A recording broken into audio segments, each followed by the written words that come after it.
ஓம் ஸ்ரீ மகாபெரியவா திருவடிகள் சரணம். பணவரவு அதிகரிக்க நீங்கள் ஏற்ற வேண்டிய தீபத்தை பற்றி தாங்க நம்ம இந்த வீடியோ பதிவில் பார்க்க போகிறோம்.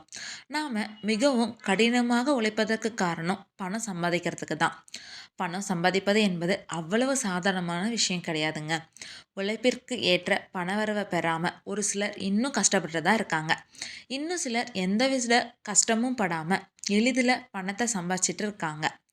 சம்பாதித்த பணம் வீண் விரயமாகி சேமிப்பாக உயராத நிலையும் ஒரு சிலருக்கு ஏற்பட்டுதாங்க இருக்கு.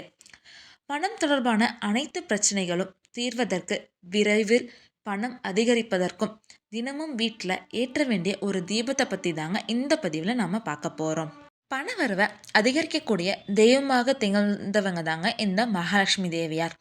அப்படிப்பட்ட மகாலட்சுமி தேவியார் தாமரை மலரில் இருப்பாங்க. ஒவ்வொரு விதமான தெய்வத்திற்கும் ஒவ்வொரு விதமான மலர்கள் உகந்ததாக இருக்குங்க. ஆனால் தாமரை மலர் அனைத்து தெய்வங்களுக்கும் உகந்ததாக இருக்கும்.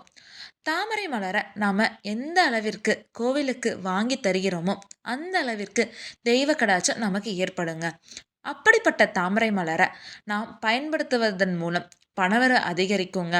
அதனை பற்றி இந்த வீடியோ பதிவில் முழுமையாக பார்க்கலாங்க. வீட்டில் தினமும் தீபம் ஏற்றி மகாலட்சுமி தாயாரை வழிபாடு செஞ்சாலும் இந்த ஒரு தீபத்தை தனியாக நீங்கள் ஏற்றினீங்க அப்படின்னா பணவரவு அதிகரிக்குங்க. ஒரு தட்டை எடுத்து அதில் நெல்லை பரப்பி அதற்கு மேலே அகல் விளக்கு வைத்து அதில் பாதி தேங்காய் எண்ணெயையும் பாதி நெய்யும் ஊற்றி அதில் தாமரை தண்டு திரிய நீங்கள் போடணுங்க. அதுக்கப்புறம் அதில் 3 சொட்டு தேன் விட்டு தீபம் ஏற்றி வழிபாடு செஞ்சீங்க அப்படின்னா உங்களோட இஷ்ட தெய்வத்தின் அருளால் பணவரவு உண்டாகுங்க. தாமரை தண்டு திரி கிடைக்கவில்லை அப்படின்னா தாமரை விதைகளை அந்த எண்ணெயில் போட்டு நீங்கள் தீபம் ஏற்றலாங்க.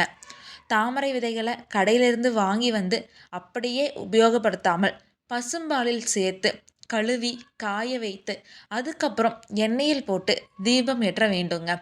இந்த தீபத்தை வெள்ளிக்கிழமை அன்று நீங்கள் ஏற்றலாங்க. அப்படி இல்லையா பெருமாளுக்கு உரிய ஏகாதசி அன்று இந்த தீபத்தை ஏற்றலாங்க. பிரம்ம முகூர்த்த நேரத்திலும் ஏற்றலாம். ராகு காலம் யமகண்ட நேரத்தை தவிர்த்து விட்டு மீதி நேரத்தில் நீங்கள் எந்த நேரத்தில் வேணாலும் இந்த தீபத்தை ஏற்றலாங்க. இந்த எளிமையான தீப வழிபாட்டை முழு மனதோடு தினமும் நீங்கள் செஞ்சீங்க அப்படின்னா பணவரவில் இருக்கக்கூடிய தடைகள் நீங்கி உங்களோட பொருளாதாரத்தில் நல்ல முன்னேற்றம் ஏற்படுங்க. ஹரஹர சங்கர ஜெய ஜெய சங்கரா, ஹரஹர சங்கர ஜெய ஜெய சங்கரா. ஓம் ஸ்ரீ மகாபெரியவா திருவடிகள் சரணம் சரணம்.